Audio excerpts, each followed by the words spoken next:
mind is lying to you right now. The intense feelings you have for her, that's not love. That's your psyche desperately trying to become whole. Carl Jung discovered that what feels like uncontrollable attraction is actually a psychological projection. Your unconscious mind throwing its missing pieces onto someone else. This isn't about getting her. It's about reclaiming the parts of yourself you've abandoned. What you're experiencing has a name. Jung called it anima projection. Your unconscious mind takes everything you've denied in yourself, emotional depth, vulnerability, creativity, and projects it onto her. Suddenly, she's not just attractive, she's magical. She becomes the answer to your emptiness. But here's the problem. You're not seeing a real person. You're seeing a mirror of your own unintegrated psyche. That's why you can obsess over someone you barely know. Your mind isn't responding to who she actually is. It's responding to what she represents.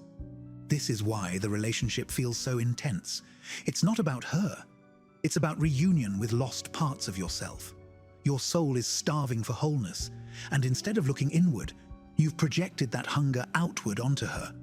Jung warned that this creates a dangerous dependency where your psychological well-being becomes tied to someone who can never fulfill what you're truly seeking.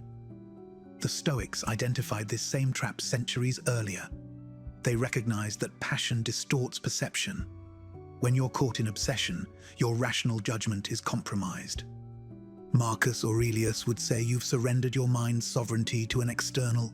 You've given power over your peace to something outside your control. This explains why rejection hurts so deeply.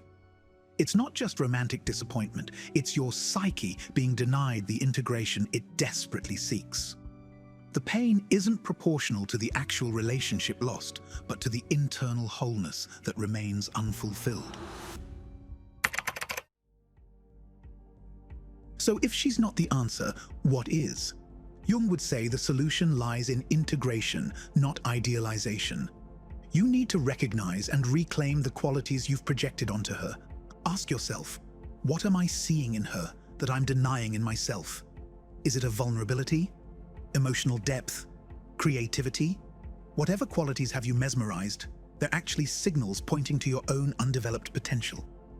The Stoics offer a complementary approach through rational discipline. Epictetus taught that freedom comes from distinguishing between what you can and cannot control. You can't control her feelings or actions, but you can control your judgments about her, about yourself, and about what you truly need. This isn't about suppressing your emotions. It's about understanding their true source. Your obsession isn't telling you to chase her harder. It's telling you to look inward. The energy you're pouring into fantasy could be redirected toward genuine self-development. Jung observed that men who successfully integrate their anima projection don't end up alone. They become capable of authentic love. When you no longer need someone else to embody your missing pieces, you can finally see others as they truly are, not as reflections of your inner needs. Breaking free from projection requires both awareness and action. Here's how to start the process.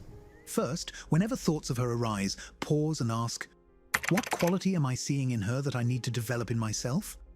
This simple question begins the redirection of energy from external fixation to internal growth.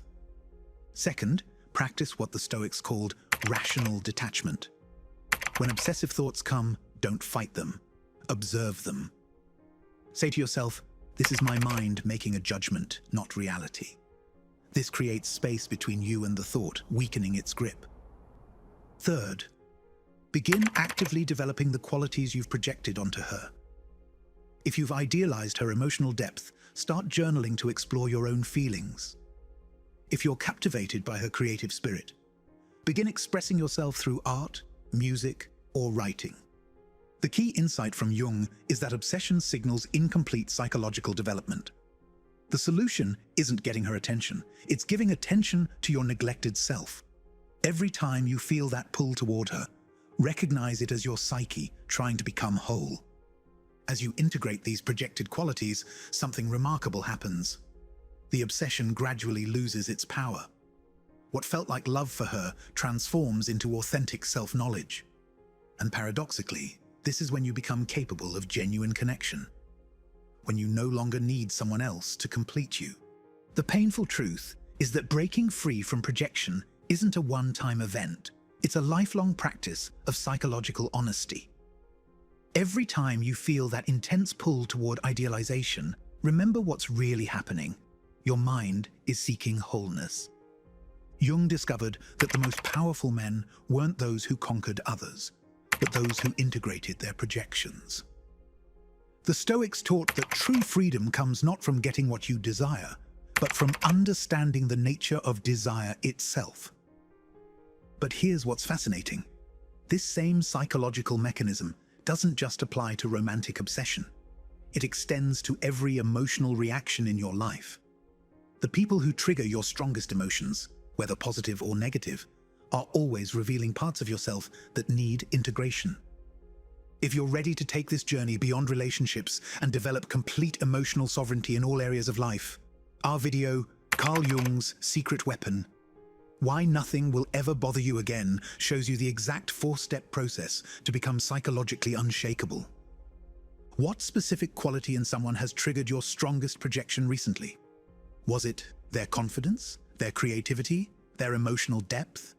Share in the comments, because naming the quality is your first step toward reclaiming it as your own.